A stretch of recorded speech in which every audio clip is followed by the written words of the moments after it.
L'État, au cours des siècles, a pris de plus en plus de place dans nos sociétés et plus particulièrement dans les sociétés occidentales.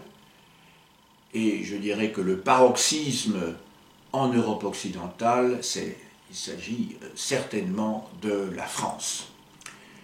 De la France parce que depuis le Moyen-Âge classique, avec une accélération au tournant des XIIIe et XIVe siècles, avec les derniers Capétiens, l'État, via la royauté, s'est imposé comme un acteur incontournable de l'organisation de la société. Ce phénomène s'est poursuivi au cours des siècles et on peut dire que Napoléon a achevé l'œuvre de Louis XIV. La formule peut paraître peut-être un petit peu lapidaire et l'équation un petit peu simpliste, mais c'est bien de cela qu'il s'agit. Aujourd'hui, la France, à l'inverse de tous les États qui l'entourent, est certainement celui qui est de loin le plus centralisé. Faites le tour, l'Espagne, l'Italie, la Suisse bien sûr, l'Allemagne, la Belgique et le Royaume-Uni sont des États fédéraux, alors que la France, elle, reste un bastion de la centralisation. C'est dans ce cadre-là qu'il m'a semblé opportun d'essayer de comprendre comment cet instrument essentiel de l'État qu'est l'administration est né et s'est développé pendant le courant de l'ère moderne, à savoir du XVIe au XVIIIe siècle. Ne nous y trompons pas. Lorsque je dis « est né », évidemment, je caricature un petit peu, puisque je vous ai dit qu'il faut peut-être remonter 2 siècles plus tôt pour voir apparaître déjà des embryons de fonctions qui vont se développer dans le courant des siècles suivants. L'époque moderne est caractérisée, en France en particulier, mais pas seulement, par une théorie politique qui est celle de la monarchie absolue de droit divin, donc l'absolutisme. Pour pouvoir être efficace, la politique des rois a nécessité, dans les provinces, malgré les privilèges que certaines d'entre elles vont conserver bien longtemps, des agents qui, sur place, pouvaient relayer les directives de l'État central. C'est ce que nous allons étudier ensemble aujourd'hui, donc en étudiant l'évolution de l'administration pendant 3 siècles. Cet exposé aura des limites, puisqu'il ne s'agira pas de faire un cours d'histoire des institutions, que les choses soient tout à fait claires.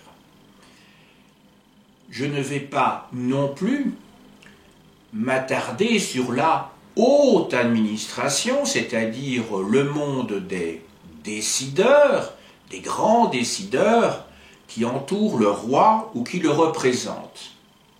Il s'agira ici plutôt de comprendre l'administration moyenne et petite dans son fonctionnement.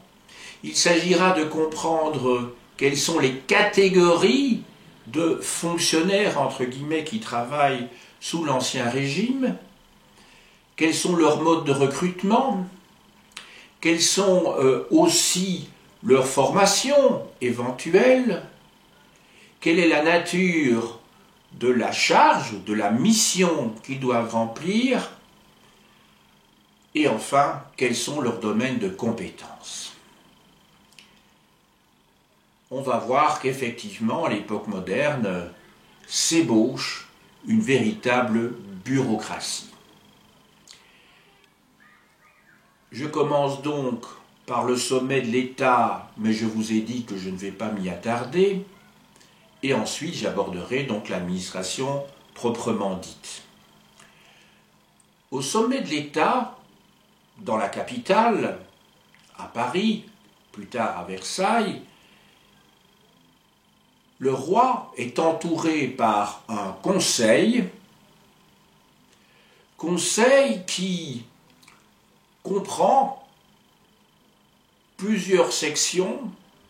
D'ailleurs, on ne doit pas dire le conseil, on doit dire les conseils du roi, dont le plus important est le conseil d'en haut, où se traitent les affaires les plus importantes du royaume. Les ministres d'État siègent dans ce conseil d'en haut. Il y a aussi des conseils d'État qui participent aux décisions, étant entendu que le roi garde toujours le dernier mot, puisque nous sommes dans un État absolutiste, mais le roi a tout intérêt à se faire conseiller par des spécialistes qui sont compétents dans leur matière générale, particulière plutôt.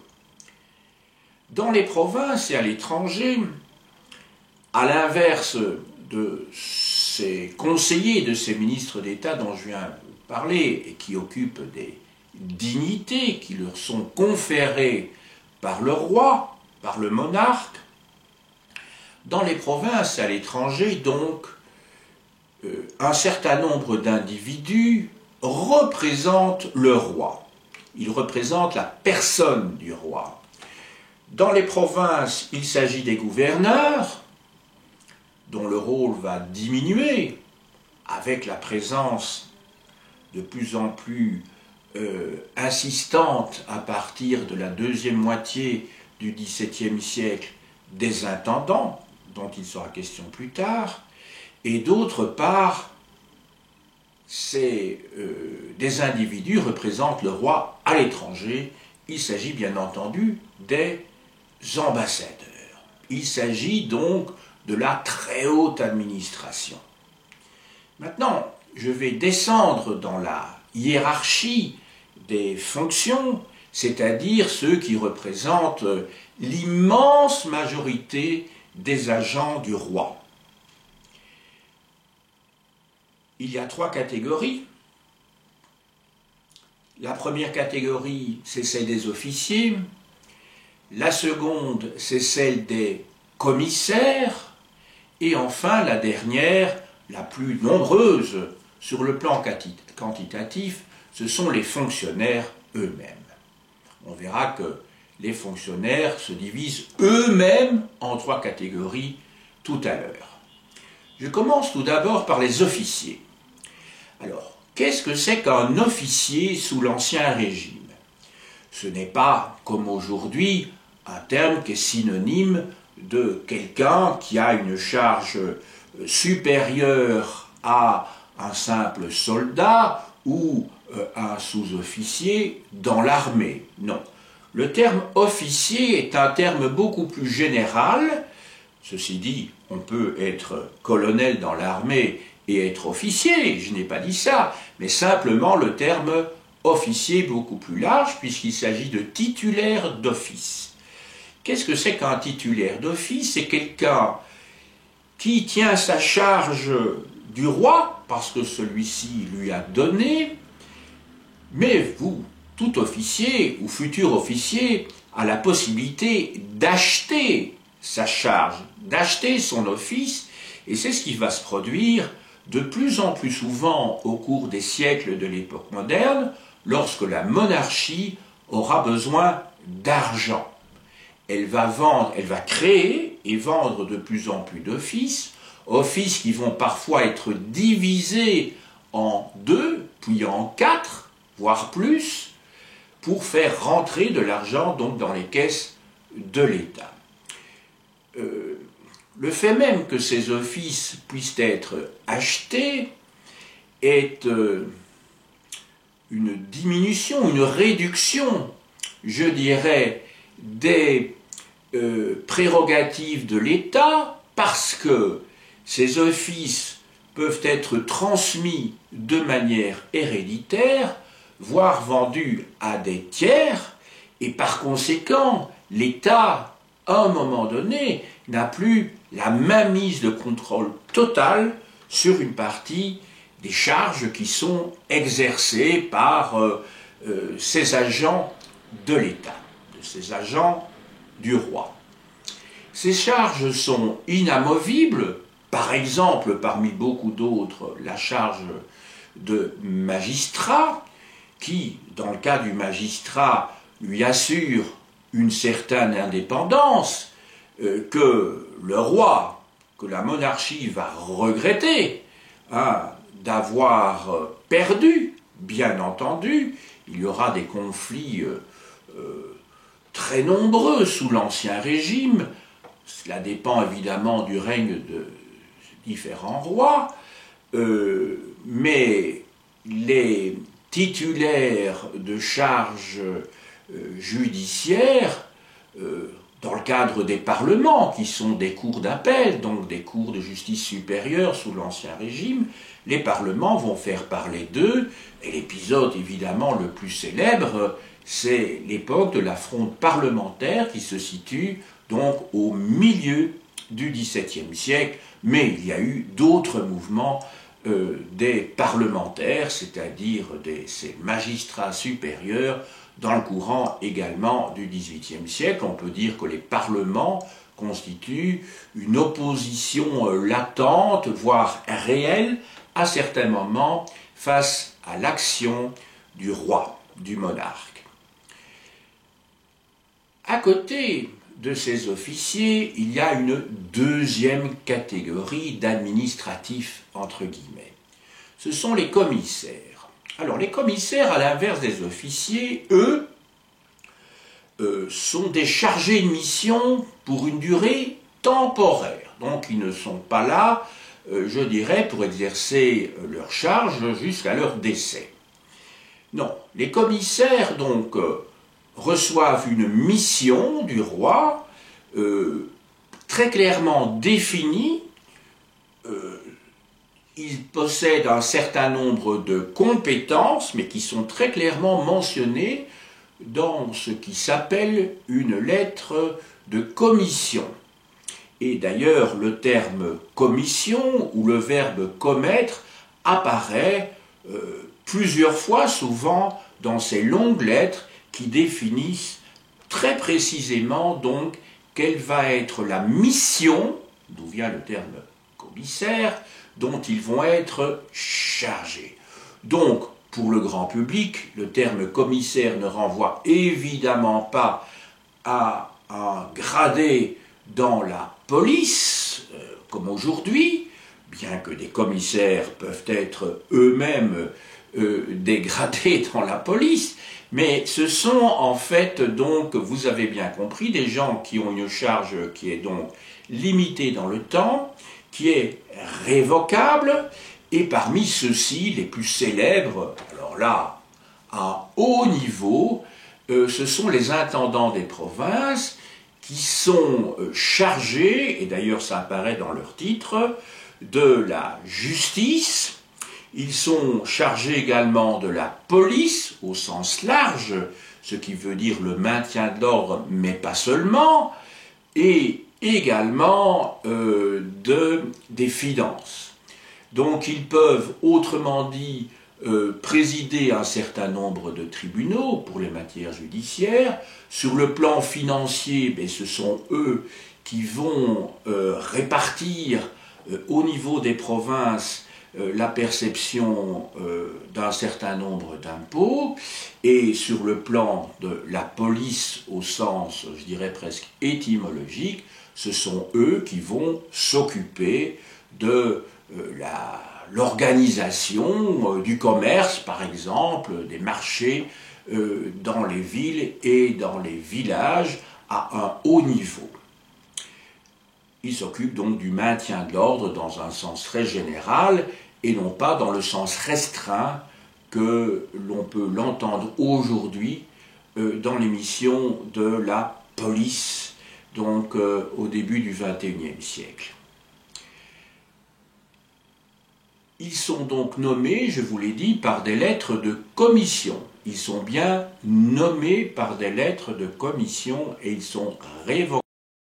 Donc ce sont des agents qui sont très clairement soumis à l'État et qui n'ont donc pas la possibilité de constituer un corps comme les officiers qui peut être une menace à un moment donné pour l'autorité monarchique. J'en arrive maintenant à la troisième catégorie, c'est-à-dire après les officiers, après les commissaires, c'est-à-dire aux commissaires, aux fonctionnaires proprement dit. Le terme, évidemment, peut paraître un petit peu impropre, parce qu'en fait, il n'est inventé qu'en 1770 par Turgot, le ministre de Louis XVI, comment dirais-je, non, à l'époque où il est inventé, c'est encore Louis XV qui règne en 1770, puisque Louis XVI ne règne qu'à partir de 1774, jusqu'aux dates que vous connaissez, 89 en tant que monarque absolu, et puis alors jusqu'en 1792 en tant que monarque constitutionnel, avant donc sa décapitation en janvier 1793. L'origine pourtant de ces fonctionnaires, j'utilise le terme entre guillemets, mais en fait je ne devrais pas les utiliser parce qu'en fait il s'agit de fonctionnaires au sens où nous l'entendons aujourd'hui. Eh bien ces fonctionnaires ont des origines qui remontent au bas Moyen-Âge, c'est-à-dire au XIVe et au XVe siècle. Quelles sont les catégories? Je vous avais dit qu'il y avait 3 catégories de ces fonctionnaires au sens, je dirais, strict par rapport aux 2 catégories que j'ai pu mentionner antérieurement.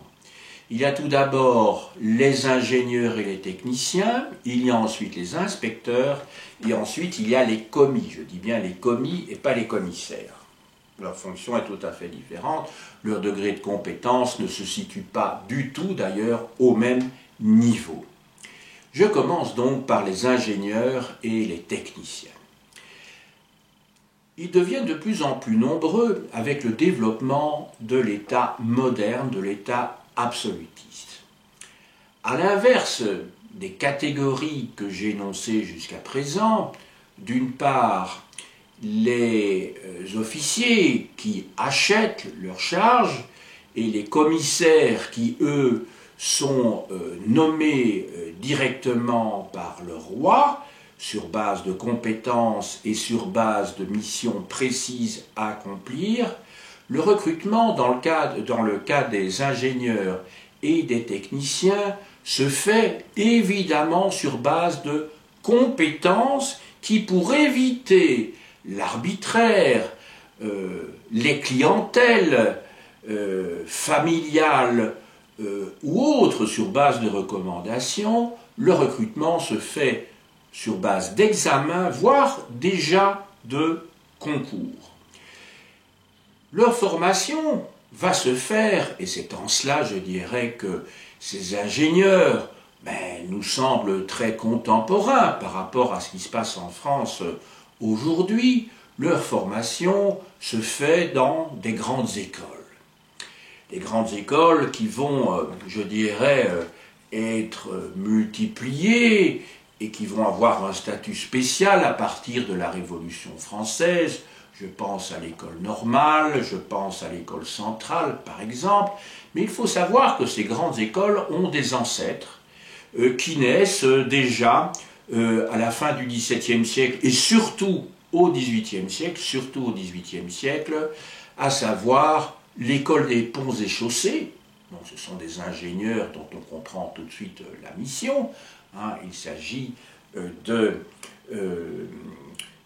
construire des routes, de construire des ponts. L'objectif est, je dirais, on comprend tout de suite, souvent, ou plutôt d'abord militaire pour la circulation des troupes, mais aussi pour le développement des échanges qui participent à la prospérité du royaume, donc dans le domaine du commerce en particulier. À côté de cette école des ponts et chaussées, au XVIIIe siècle est créée également l'école des mines. Quelle fonction occupent-ils ces ingénieurs? On comprend bien que j'ai cité ici deux grandes écoles qui naissent donc au XVIIIe siècle.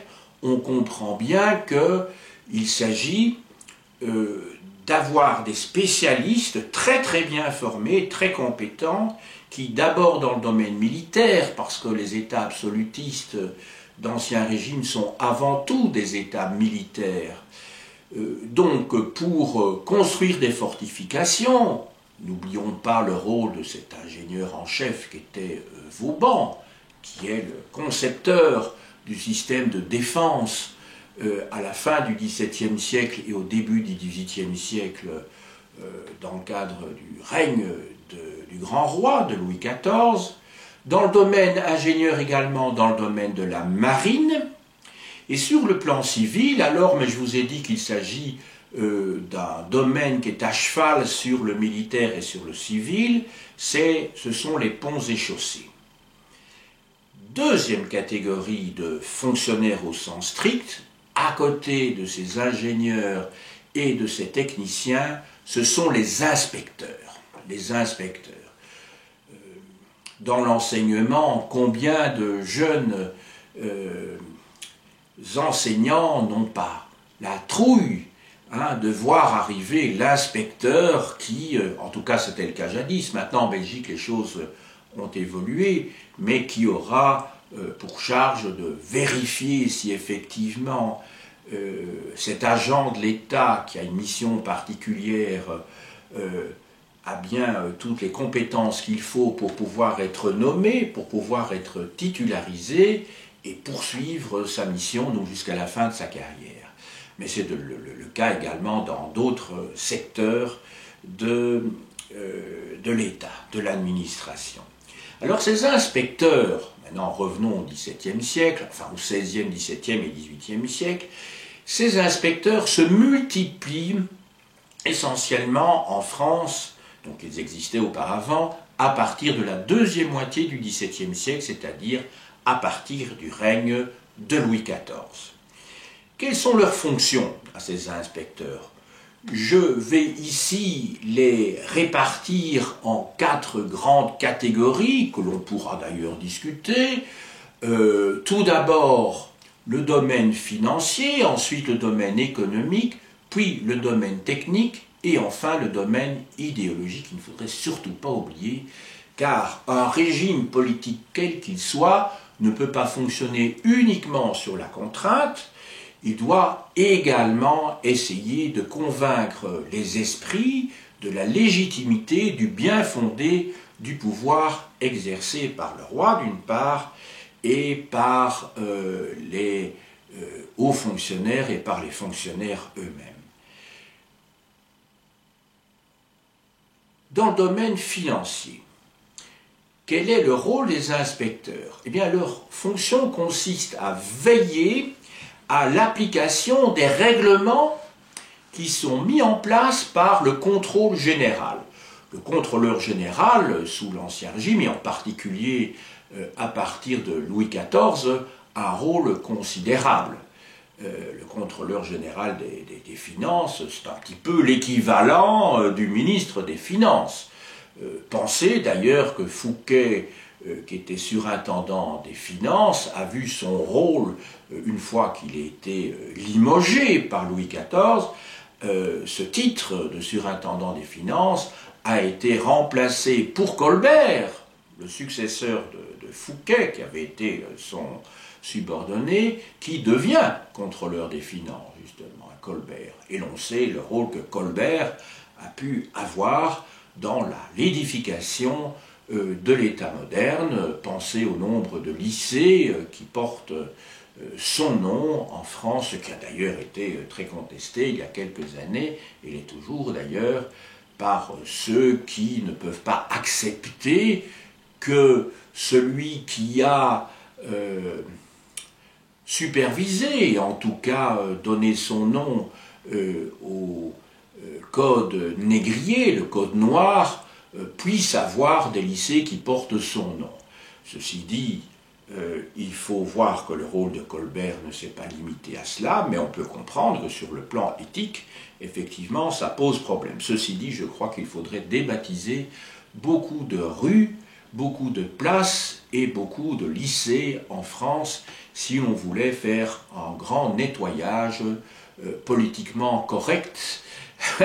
Il ne resterait sans doute plus grand monde, à part quelques humanistes ou quelques députés qui ont fait voter des lois remarquables et qui, pour notre époque, constituent évidemment un progrès sur le plan humaniste indubitable, mais vous savez que les hommes politiques ne sont pas toujours, comment dirais-je, des garants de la vertu, et que l'État moderne s'est construit dans le sang, par la contrainte.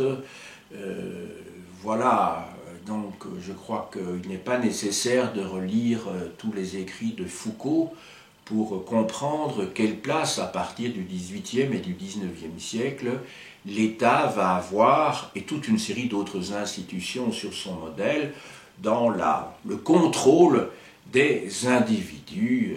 Je ne vais pas reprendre tout cela, mais pensez à sa thèse doctorat de 1961, Naissance de la folie, qui lie au grand, comment dirais-je, renfermement de 1656, pensez à ses ouvrages sur la prison, sur la criminalité, etc., etc., et également dans le domaine de la naissance des sciences humaines, au XVIIe et au XVIIIe siècle. Voilà.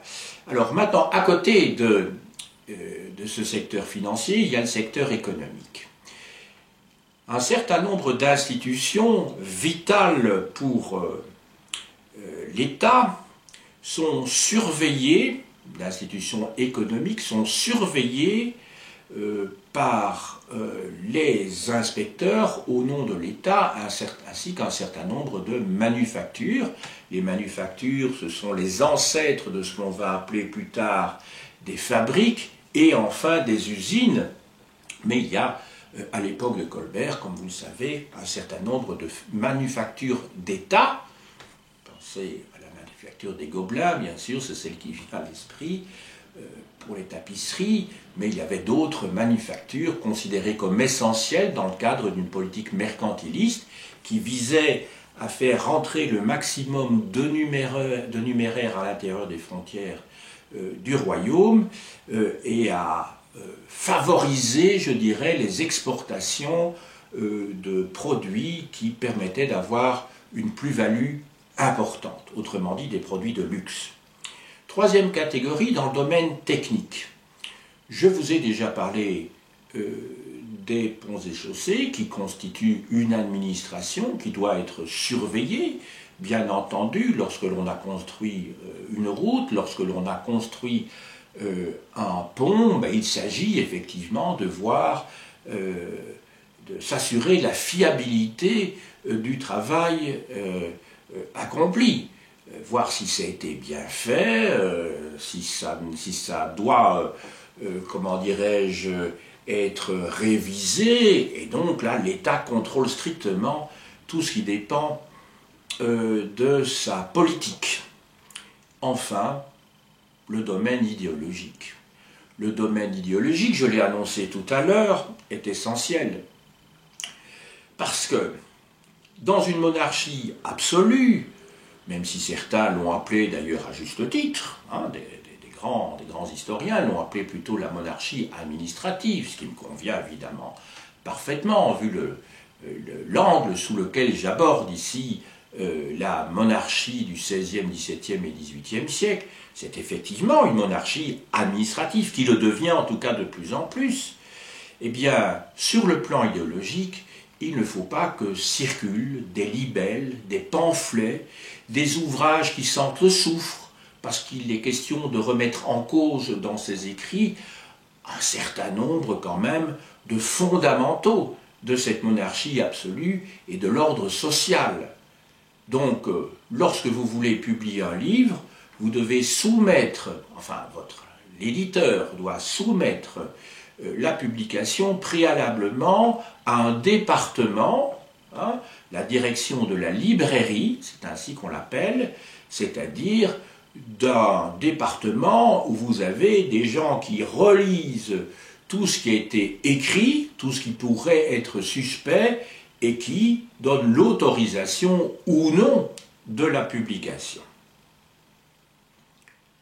Troisième et dernière catégorie parmi les fonctionnaires, c'est une catégorie, la catégorie la plus nombreuse, et de loin. Je vous avais déjà dit que, en faisant le plan de mon exposé, qu'il y avait trois grandes catégories dans l'administration, les officiers, les commissaires et enfin les fonctionnaires. Je vous avais dit que les fonctionnaires étaient très nombreux, hein, constituaient l'immense majorité des membres de l'administration, des travailleurs de l'administration, mais au sein même des fonctionnaires au sens strict, il est évident qu'à côté des ingénieurs et des inspecteurs, alors là vous avez une masse d'employés, si je puis dire, ce sont des commis aux écritures que l'on trouve dans tous les départements ministériels, mais dans les provinces,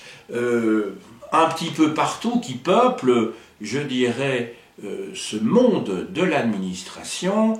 Ce sont donc ceux qui travaillent à Versailles, qui travaillent dans les intendances, qui travaillent dans le cadre des fermes générales. Je vous ai déjà expliqué tout à l'heure quel était le rôle des intendants. Les intendants, donc, ce sont les ancêtres des préfets de département d'aujourd'hui. Ce sont les relais du pouvoir central. Ils appliquent strictement tout ce qui est décidé à Versailles.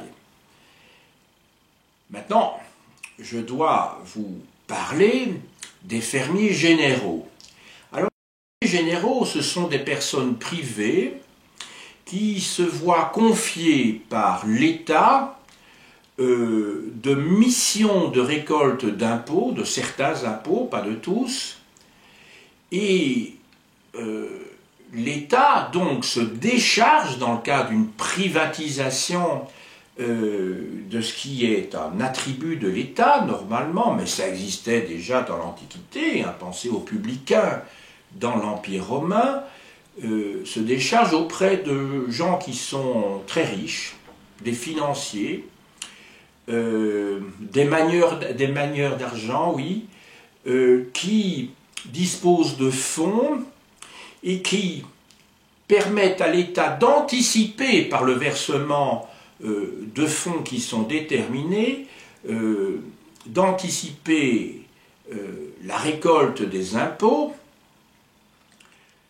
et l'État leur permet en contrepartie, dans le cadre d'un donnant-donnant, rien ne se fait gratuitement, de pouvoir évidemment percevoir une commission, de se sucrer au passage lorsque les impôts sont récoltés auprès des populations.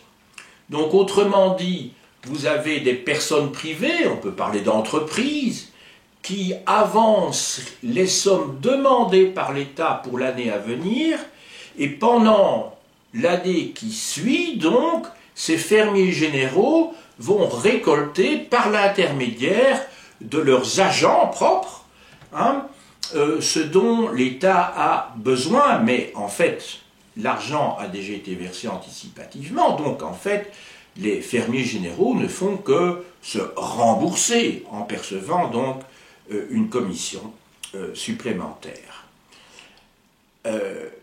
Voilà pour les fermiers généraux. Les fermiers généraux, vous pensez bien ils n'avaient pas bonne presse auprès de la population, même si ce n'était pas eux qui étaient visés directement par les invectives de la population, mais leurs subordonnés, toujours, puisque ce sont eux qui constituent l'interface, qui sont en contact immédiat avec les Français sous l'Ancien Régime. Les commis, pour revenir aux commis, puisque je vous parlais en fait de ceux pour qui travaillent les commis apparaissent au XVIe siècle, deviennent de plus en plus nombreux, je ne vais pas dire pléthoriques parce que ce n'est encore rien évidemment par rapport à l'époque actuelle, de plus en plus nombreux dans le courant du XVIIIe siècle, et eux ne sont pas recrutés par examen, par concours, comme ceux que j'ai pu vous citer tout à l'heure, les ingénieurs, les techniciens, qui ont des compétences particulières. Ici, il s'agit, j'allais dire, de scribouillards, c'est-à-dire de commis aux écritures. Ce sont, au fond, ceux que vous pouvez rencontrer dans les administrations, qui sont des purs exécutants. Hein, ils ne décident pas, ils exécutent des décisions qui viennent de plus haut, et ils rentrent dans ces fonctions-là, non pas donc, comme j'allais le dire, par concours ou par examen, mais par recommandation. Vous voyez bien que ça laisse la porte ouverte à toute une série de ce qu'on appellerait aujourd'hui des pistons. Il y a quelqu'un qui veut placer son neveu, qui veut placer son fils, qui veut placer le fils d'un ami dans l'administration pour lui plaire ou pour renvoyer l'ascenseur. Il a des relations avec des chefs de service, si je puis dire, qui vont engager donc sur recommandation. Donc on a tout intérêt évidemment à ne pas recommander quelqu'un qui est nul, parce que très vite c'est votre propre réputation, à vous, recommandeur, entre guillemets, qui va tomber, et on n'aura plus confiance en vous la fois suivante. Donc il faut avoir effectivement un certain nombre de qualités minimales, mais comme il ne s'agit pas d'avoir des compétences extrêmement pointues, en tout cas pour la grande majorité des commis, ça laisse évidemment le champ libre au clientélisme familial ou autre. Le statut de tous ces fonctionnaires dont je vous ai parlé jusqu'à présent. Je parle donc ici, non pas des officiers et des commissaires, qui étaient l'objet de la première partie de mon exposé, mais des ingénieurs, des inspecteurs et des commis aux écritures. Le statut est un statut enviable. Il est enviable parce que ces fonctionnaires vont posséder une stabilité dans leur emploi, ils vont d'autre part pouvoir bénéficier d'avancement dans leurs fonctions, et là, la compétence est censée intervenir, en tout cas. Ils disposent également de retraite, une fois leur travail terminé, au bout donc, à partir d'un certain âge. Leur pension est réversible auprès de leur veuve. Donc, on voit dans ce statut des fonctionnaires une avancée, comment dirais-je, en termes de sécurité au moins, tout à fait remarquable, qui annonce, je dirais, le statut des fonctionnaires aujourd'hui. Donc, la Révolution française, à part quelques changements et quelques petits bouleversements, n'a fait qu'entériner, je dirais, le statut des fonctionnaires, et donc l'administration d'aujourd'hui, et c'est pour ça que je trouvais que ce sujet méritait d'être traité, parce que lorsque un professeur d'histoire aborde un sujet, il a toujours en tête, comment dirais-je, comme projet, de permettre à ceux qui l'écoutent de se rendre compte que la génération spontanée, ça n'existe pas, et qu'il y a toujours dans le passé des événements, des institutions, des pratiques, des comportements qui, même s'ils sont embryonnaires lors de périodes précédentes, permettent de comprendre le présent. Un cours d'histoire est destiné à comprendre le présent, me semble-t-il, et inversement, le présent nous fait poser des questions et permet de formuler des problématiques qui vont pouvoir être traitées par les historiens pour comprendre la genèse du monde d'aujourd'hui. Je souhaite maintenant vous montrer quelques livres sur le sujet que j'ai abordé. Tout d'abord, de Michel Fogel, dans la collection Hachette, non, chez l'éditeur Hachette, collection Carré d'Histoire, l'État dans la France moderne de la fin du XVe siècle au milieu du XVIIIe siècle. Donc, en fait, la période traitée par Michel Fogel couvre bien, enfin, sauf pour la fin de mon exposé, la période que j'ai traitée aujourd'hui avec vous.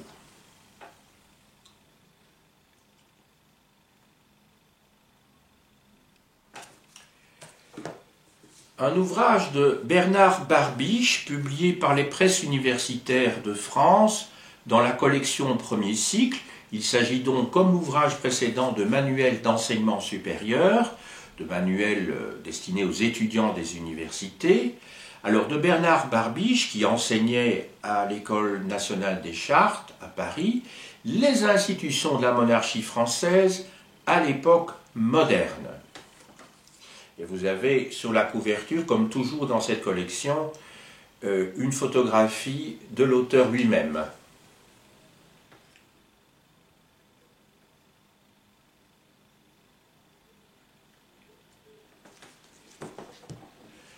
De Marcel Marion. Alors là, c'est un vieux classique, vous savez, mais qui heureusement a été réédité, réimprimé chez Picard, Dictionnaire des institutions de la France, XVIIe, XVIIIe siècle. Donc vous trouverez dans cet ouvrage, vous pourrez identifier toute une série d'institutions, mais également de fonctions qui ont été citées ici même.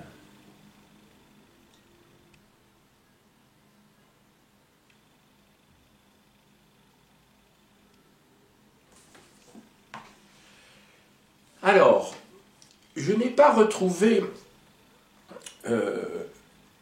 un numéro de la revue historique dont je me suis pourtant abondamment servi lorsque j'ai préparé cet exposé et que j'avais dans ma bibliothèque, parce que j'ai préparé en fait cet exposé il y a déjà plusieurs mois, et puis il y a eu l'épidémie du Covid dont nous ne sommes pas sortis, qui a fait que je n'ai pas enregistré à l'époque le présent cours.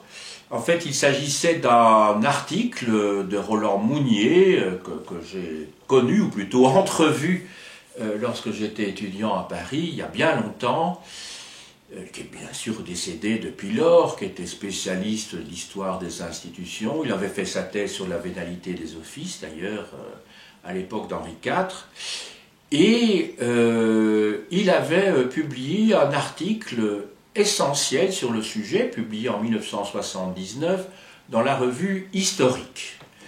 Je n'ai pas retrouvé le numéro qui m'intéressait dans ma bibliothèque, donc j'ai dû le déplacer au moment où j'ai préparé mon exposé. Oui, je regarde un petit peu partout ici, parce que je me dis qu'à la dernière minute, je vais avoir un éclair et je vais le retrouver. Non. Donc définitivement non, en tout cas pour aujourd'hui. Il avait publié donc un article, c'était un article qui faisait une bonne centaine de pages, si mes souvenirs sont bons, une bonne centaine de pages sur la fonction publique en France donc sous l'Ancien Régime, du XVIe au XVIIIe. Donc c'est exactement ce dont je vous ai parlé ici. Bon, je ne l'ai pas retrouvé, mais par contre j'ai retrouvé un tiré à part que j'ai chez moi, où le même Roland Mounier a fait la conclusion générale d'un colloque consacré à l'histoire comparée de l'administration du IVe au XVIIIe siècle. Ce colloque avait été tenu en 1977 à l'Institut historique allemand de Paris, enfin non, avait été organisé par l'Institut historique allemand de Paris et s'était tenu à Tours. Le colloque avait été publié, les actes du colloque, en 1980, donc il y a 40 ans maintenant, à Munich, dans la revue Francia, qui est une revue de haut niveau, une revue d'érudition allemande publiée par l'Institut historique allemand de Paris. Donc je ne peux ici vous montrer que la couverture du tiré à part que je possède. Voilà.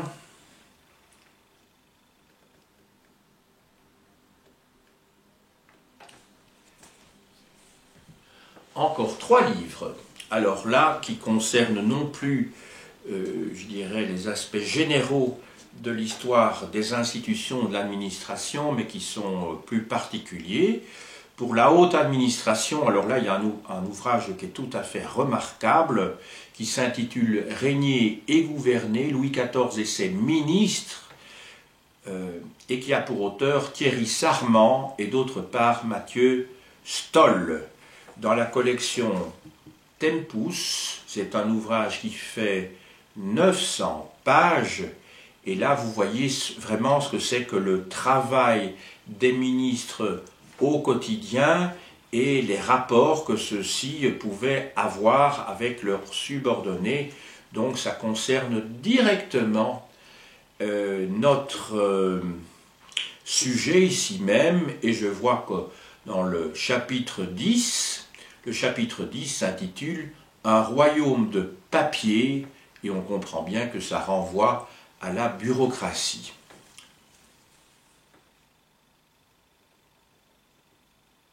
Donc vous voyez, c'est un ouvrage quand même assez épais. D'Annette, alors, Smedley, alors là je ne sais pas parce que c'est quand même une française, oui, mais on doit quand même prononcer à l'anglais, je suppose. Hein. Donc, Annette Smedley-Weil, Les intendants de Louis XIV, publié chez Fayard.